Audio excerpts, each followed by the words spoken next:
खुशामदीद नाज़रीन इकराम, सामीन इकराम। रिक्वेस्ट करूँगा मेरे चैनल को सब्सक्राइब भी प्लीज़ करें, लाइक और अपने आरा से आगाह भी करते रहें, कमेंट्स लिखें। मैं ज़ाब्ता दीवानी के तहत दफ़ा 16 के बारे में थोड़ी सी वजाहत करूँगा। In civil procedural code section 16 regulates the territorial jurisdiction of court civil courts, यानी उनके सिविल कोर्ट्स के दीवानी अदालतों के दायरा इख्तियार समाअत इख्तियार में इस सेक्शन के तहत क्या आता है, वो है इमूवेबल प्रॉपर्टी, जो आपकी पाकिस्तान के अंदर मौजूद है। उसमें प्लाट हो सकता है, ज़मीन हो सकती है, घर हो सकता है। जो ज़मीन से अटैच है उसको इमूवेबल प्रॉपर्टी बोलते हैं।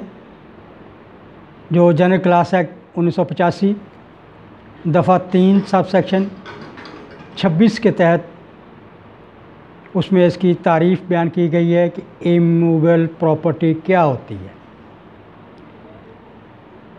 तो दीवानी अदालतों के इख्तियारात दफ़ा 16 के तहत क्या हैं, इसके मतलब ये सेक्शन उसको बयान करता है।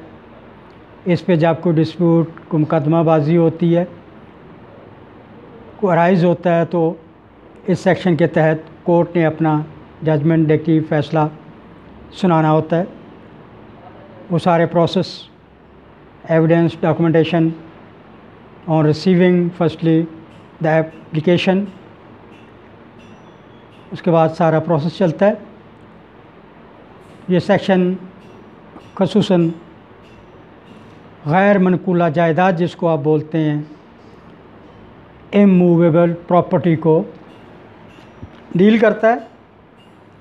और ये सिविल प्रोसीजर कोड के तहत अदालतें जो हैं इस सेक्शन के तहत अपना फ़ैसला जा सुनाती हैं।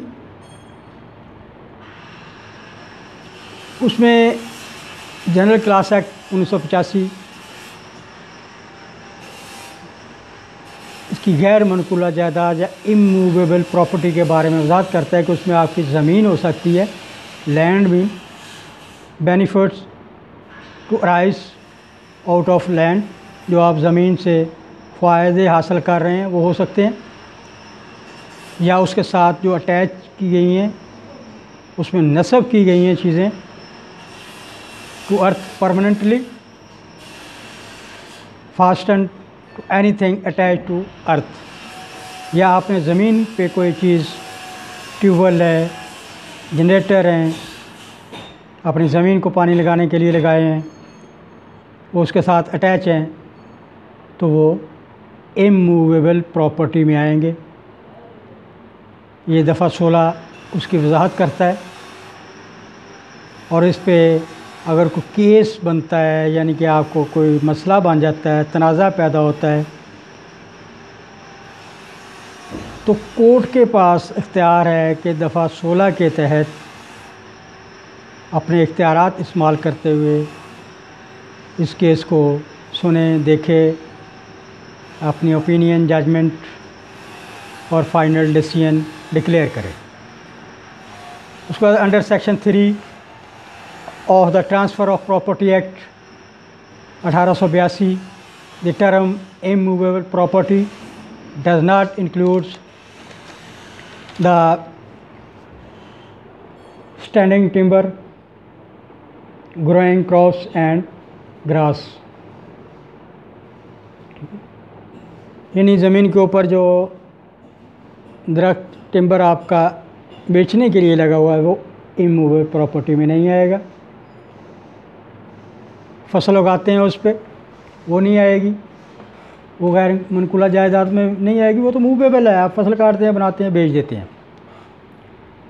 दरख्त उगाते हैं बेचने के लिए अगर, तो वो भी मनकूला जायदाद में आएंगे, मूवेबल में आएंगे, इमूवेबल में नहीं आएंगे। इसी तरह recovery of immovable property with और विदाउट रेंट और प्रॉफिट्स क्लास ए। उसके बाद suit for partition of immovable property वो क्लास बी में आएगी। फिर सूट फॉर फोरक्लोजर, सेल और redemption in case of a mortgage of or charge upon immovable property वो क्लास सी में आएगी। Determination of any other right और interest class D में आएगा। इसी तरह ये आगे चलता रहता है। ठीक है, इसके लिए मेन जो बात करने वाली है कि जब भी प्रॉपर्टी गैर मनकूला जायदाद का केस होता है उसमें अदालतें के पास इलाकाई इख्तियारात या लोकल जो अख्तियार समात है वो अंडर सेक्शन 16 के तहत फैसला देती हैं। Thank you very much.